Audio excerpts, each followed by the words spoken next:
So this collaboration is between Intel and Amber. And Amber is a research centre led by Trinity. So the great thing about this collaboration is that it enables a framework for multiple projects to take place over a 5-year period involving Trinity, UCC, DCU and Intel Ireland.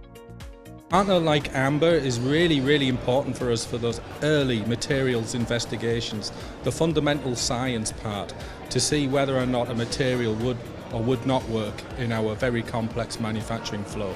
So we would be looking right across the world for really interesting principal investigators who are working on things that are really novel and very complex. The overall impact to the industry is it helps them to de-risk some of their early stage research activity that may be quite costly to do in-house but higher risk, to use an open innovation model to collaborate with the university in moving that forward. Amber 1 is a 5-year program, and we're moving that now into a 6-year program with Intel for Amber 2, and we look forward to really good engagements within Amber 2.